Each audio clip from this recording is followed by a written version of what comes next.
Good morning students, कैसे हैं आप सब। स्वागत है आपका आपके अपने यूट्यूब चैनल राजेश कुमार रादौर में। यहाँ पे हम साइंस के टॉपिक्स पढ़ेंगे। तो हमारा चैप्टर चल रहा है फाइबर टू फैब्रिक। तो जिसके अंदर आज हमने टॉपिक पढ़ना है फ्रॉम फाइबर्स टू वूल। देखिए topic, for obtaining wool sheep are reared. तो ऊन प्राप्त करने के लिए भेड़ों को पाला जाता है। Their hair is cut and processed into wool. उनके बाल काटे जाते हैं और उसको प्रोसेस करके ऊन बनाई जाती है। Let us learn about this process. आओ इस प्रोसेस के बारे में जानें। Rearing and breeding of sheep. Sheep का पालन पोषण। If you travel to the hills in Jammu and Kashmir, Himachal Pradesh, Uttaranchal, Arunachal Pradesh and Sikkim, or the plains of Haryana, Punjab, Rajasthan and Gujarat, you can see shepherds taking their herd of sheep for grazing. तो अगर आप पहाड़ों में जैसे कि जम्मू कश्मीर, हिमाचल प्रदेश, उत्तरांचल, अरुणाचल प्रदेश और सिक्किम, और या फिर प्लेन क्षेत्र जो पहाड़ों के नज़दीक वाले क्षेत्र हैं जैसे कि हरियाणा, पंजाब, राजस्थान और Gujarat, you can see shepherd's taking their hertz of sheep for grazing. तो आप देख सकते हैं कि जो गडरिए होते हैं वो भेड़ों के झुंड को चराने के लिए ले जाते हैं। Sheep are herbivores and prefer grass and leaves. और ये जो भेड़ें होती हैं ये शाकाहारी होती हैं, ये घास और पत्ते ही खाती हैं। हर्बीवोर्स क्या होता है? शाकाहारी, जो पेड़ पौधों से अपना भोजन प्राप्त करते हैं। Apart from grazing sheep, rearers also feed them on a mixture of pulses, corn, jowar, oil cakes and minerals। सिर्फ चराने से ही काम नहीं चलता। जो इनके पालक होते हैं, जो रियरर्स होते हैं, वो क्या करते हैं? इनको अनाज जैसे कि मक्का, ज्वार, दालें और खल और मिनरल्स भी खिलाते हैं। ऑयल केक्स क्या होते हैं? ब्रैकेट में लिखा हुआ है material left after taking out oil from seeds. जैसे सरसों के बीज से जब तेल निकाल दिया जाता है तो क्या बचती है? खल। तो उसका भी इस्तेमाल किया जाता है। In winter sheep are kept indoor and fed on leaves, grain and dry fodder. सर्दियों के दिनों में भेड़ों को बाड़े के अंदर रखा जाता है और उन्हें पत्ते, अनाज और सूखा चारा दिया जाता है। क्योंकि बाहर ज़्यादा ठंड हो जाती है तो उन्हें बाड़े में रखा जाता है, जिससे कि वहाँ पे थोड़ी गर्माहट रहती है। Sheep are reared in many part of our country for wool. हमारे देश में ऊन के लिए कई जगहों पर भेड़ों को पाला जाता है। Table 3.1 gives the names of some breeds of sheep reared in our country for producing wool। तो टेबल 3.1 जो अभी आगे दिखाऊंगा मैं, उसके अंदर काफ़ी सारे ब्रीड के नाम दिए गए हैं जो हमारे देश में ऊन के लिए पाले जाते हैं। The quality and texture of the fibre obtained from them is also indicated in the table. और उनसे किस क्वालिटी का और किस टेक्सचर का, मतलब बनावट का फाइबर उनसे मिलता है, ये भी इस टेबल के अंदर दिखाया गया है। देखिए टेबल, इसके कॉलम्स है नेम ऑफ ब्रीड, दूसरा है क्वालिटी ऑफ वूल और तीसरा है स्टेट वेयर फाउंड। तो इनमें बताया गया है, सबसे पहले है लोई। तो लोई नस्ल की जो भेड़ है इससे गुड क्वालिटी की हमें वूल मिलती है। और स्टेट वेयर फाउंड किस राज्य में पाई जाती हैं? ये पाई जाती है राजस्थान और पंजाब में। इसी तरह दूसरी नस्ल है भेड़ों की रामपुर बुशेयर। इसका ब्राउन फ्लीस होते हैं, भूरे रंग के बाल होते हैं और उत्तर प्रदेश और हिमाचल प्रदेश में पाई जाती है। उसके बाद है नेली, जिससे कि कारपेट वूल मिलती है, कारपेट बनाने वाली ऊन, जो कि राजस्थान, हरियाणा और पंजाब में पाली जाती हैं। उससे आगे है फोर्थ बकरवाल। इसके अंदर आती है फॉर वूलन शॉल, जो कि शॉल बनाने के लिए काम आती है इनकी ऊन, जो कि जम्मू और कश्मीर में पाली जाती हैं इस नस्ल की भेड़ें। और ये जो ऊन है ये काफ़ी गर्म होती है। नंबर 5 है मारवाड़ी। मारवाड़ी जो कोर्स वूल जो मोटी ऊन है वो मारवाड़ी नस्ल की भेड़ों से मिलती है और ये कहाँ मिलती है? गुजरात में। और सिक्स्थ है पतनवाड़ी। तो पतनवाड़ी है ये हौजरी के लिए इस्तेमाल की जाती है, ऊनी कपड़े बनाने के लिए, और ये गुजरात में मिलती है, जैसे कि ऊनी जुराबे वगैरह जो बनाई जाती हैं। आगे देखिए, certain breed of sheep have thick coat of hair on their body which yields good quality wool in large quantities. तो कुछ नस्लें ऐसी हैं भेड़ों की जिनके ऊपर थिक कोट ऑफ हेयर मतलब बहुत घने बाल होते हैं, पूरा एक कवरिंग होती है बालों की, तो उससे जो है अच्छी क्वालिटी की ऊन हमें मिलती है और वो भी काफ़ी मात्रा में। एज मैंशनड अर्लियर, जैसे कि पहले बताया गया है, दी शीप आर सिलेक्टिवली ब्रेड। तो ये जो भेड़ें होती हैं इनको सिलेक्टिवली ब्रेड किया जाता है with one parent being a sheep of a good breed.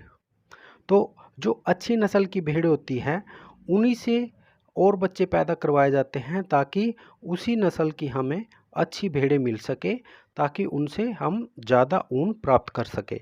तो इसको बोलते हैं सिलेक्टिव ब्रेड।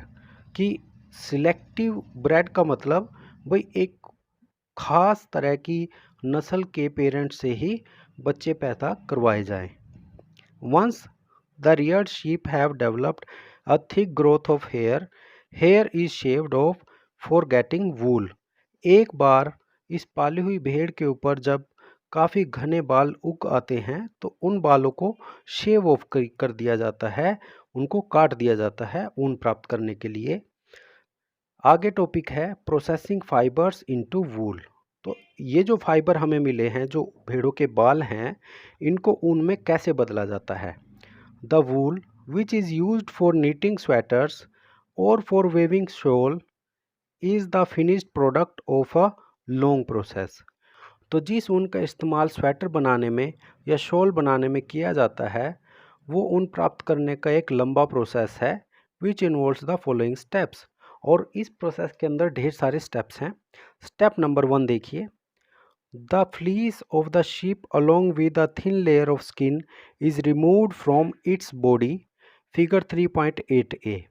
इस फिगर के अंदर हम देखेंगे कि जो बाल हैं शीप के वो पतली सी स्किन होती है जो बालों के बिल्कुल साथ में लगी होती है, उस स्किन के साथ ही उतर जाते हैं। This process is called shearing. इस प्रोसेस को क्या कहते हैं? शीयरिंग। मतलब भेड़ों के बालों को काटना, शेव करना, इसको शीयरिंग कहते हैं। Machines similar to those used by barber are used shave off hair. तो जैसे बार्बर मशीन यूज़ करता है बाल काटने के लिए, उसी तरह से भेड़ों के बाल शेव करने के लिए मशीन यूज़ की जाती है। Usually hair are remove during the hot weather. आमतौर पर भेड़ों के जो बाल होते हैं वो गर्मियों के सीज़न में काटे जाते हैं ताकि उन्हें ठंड ना लगे, क्योंकि ये जो बालों की लेयर होती है ये भेड़ों के कोट का काम करती है जो उन्हें सर्दियों में बचाती है। This enable sheep to survive without their protective coat of hair. और अगर गर्मियों के सीज़न में उनके बाल काटे जाते हैं तो उन्हें इतनी समस्या नहीं होती और वो आसानी से सरवाइव कर जाती हैं। लेकिन अगर सर्दियों में बाल काटेंगे तो आप सोच सकते हो कि क्या होगा, ठंड से भेड़ें मर जाएंगी। The hair provides woollen fibres. तो ये जो बाल होते हैं ये ऊन के लिए हमें फाइबर प्रोवाइड करते हैं। Woollen fibres are then processed to obtain woollen yarn. तो इस फाइबर को प्रोसेस किया जाता है वूलन यार्न मतलब ऊनी धागा प्राप्त करने के लिए। Shearing does not hurt the sheep just as it does not hurt when you get a haircut or your father shaves his beard. तो बाल काटने से भेड़ों को कोई नुकसान नहीं होता। यह उसी तरह है जैसे जब आप अपने बाल कटवाते हो या आपके फादर शेव करते हैं तो उन्हें कोई नुकसान नहीं होता। Do you know why? क्या आप जानते हो ऐसा क्यों है? The upper most layer of the skin is dead. तो हमारी जो स्किन होती है उसकी सबसे ऊपर वाली सबसे बाहरी जो लेयर है जो हमें दिखाई देती है वो डेड होती है। Also the hair of sheep grow again just as your hair does. और भेड़ों के बाल भी उसी तरह उग जाते हैं जैसे आपके उग जाते हैं। Step 2, the sheared skin with hair is thoroughly washed in tank to remove grease, dirt and dust। तो ये जो sheared skin होती है, जो ये कटे हुए बाल होते हैं, इनको अच्छे से धोया जाता है एक टैंक के अंदर डाल के, जिससे कि इनमें से ग्रीस, जो ऑयल होता है हमारी स्किन पे आता है, उसी तरह भेड़ों की स्किन पे भी ऑयल आता है, तो वो ऑयल और डस्ट और जो भी मिट्टी है वो सारी धुल जाए। This is called scouring. तो इस प्रोसेस को स्कोरिंग कहते हैं। Nowadays scouring is done by machine, figure 3.8 B and C. और आजकल स्कोरिंग जो है एक मशीन द्वारा की जाती है, जो कि फिगर 3.8 बी और सी के अंदर दिखाया जाएगा। इस फिगर के अंदर देखिए 3.8 बी के अंदर एक टैंक है और दो पर्सन हैं। वो इसके अंदर क्या कर रहे हैं, इसके अंदर गर्म पानी है, उसको अंदर उन्होंने फाइबर को डाला हुआ है, बालों को डाला हुआ है, जिससे कि वो साफ़ हो जाएंगे। और 3.C के अंदर भी स्कोरिंग बाय मशीन है, इसमें मशीन की हेल्प से उन्हें धोया जा रहा है। Step 3, after scouring sorting is done. तो स्कोरिंग के बाद शॉर्टिंग की जाती है। The hairy skin is sent to a factory. तो हेयरी स्किन को फैक्ट्री में भेज दिया जाता है, where hair of different textures are separated और सॉर्टेड। तो यहाँ पर अलग अलग टेक्सचर के बालों को अलग किया जाता है। तो अलग अलग टेक्सचर के बालों को अलग अलग करना ही सॉर्टिंग कहलाता है। सॉर्टिंग वैसे हम चीज़ों को अलग करने के लिए भी यूज़ करते हैं, कि अलग अलग कैटेगरी की चीज़ों को हम उनके साइज़ के अकॉर्डिंग या उनके कलर के अकॉर्डिंग अलग करते हैं, इसे भी सॉर्टिंग कहते हैं। Step 4, the small fluffy fibres called burrs are picked out from the hair. तो छोटे छोटे जो मुलायम बाल होते हैं उनको अलग निकाल लिया जाता है। These are the same burrs which sometimes appear on your sweater. तो ये वही होते हैं जो कई बार आपके स्वेटर पे आ जाते हैं। तो सर्दियों में आपने देखा होगा वुलन कपड़ों के ऊपर बूर आ जाता है। So the fibres are scoured again and dry. और फाइबर्स को दोबारा से स्कोर किया जाता है, कई बार साफ़ करने के बाद ही ये एकदम क्लीन होते हैं, फिर इन्हें सुखा दिया जाता है। This is the wool ready to be drawn into fibre. ये ऊन बनाने के काम आते हैं। Step 5, the fibres can be dyed in various colours as the natural fleece of sheep and goats is black, brown और वाइट। कि ये जो फाइबर होते हैं इनको फिर अलग अलग रंगों में रंग दिया जाता है, डाई कर दिया जाता है, क्योंकि नेचुरल कलर तो इनका या तो काला होता है या भूरा होता है या सफ़ेद होता है। Step number 6, the fibres are straightened, combed and rolled into yarn, figure 3.8 D. इसके अंदर आप देख सकते हैं, इसके अंदर ये रोलिंग मशीन जो है ये फाइबर्स को रोल कर देती है, जिससे कि इसका धागा बन जाता है और उस धागे से फिर कपड़ा भी बना दिया जाता है, या फिर इस ऊनी धागे से स्वेटर वगैरह बना दिए जाते हैं। The longer fibres are made into wool for sweaters and the shorter fibres are spun and woven into woollen cloth. तो जो लंबे फाइबर होते हैं उनका इस्तेमाल ऊन बनाने के लिए कर लिया जाता है और ऊन से स्वेटर बनाए जाते हैं, जबकि जो छोटे फाइबर होते हैं उनसे धागा बना के कपड़ा बना दिया जाता है। तो आगे ये कंप्लीट प्रोसेस दे रखा है, देखिए। The processing of fibre into wool can be represented as follow. तो क्या क्या स्टेप्स हैं?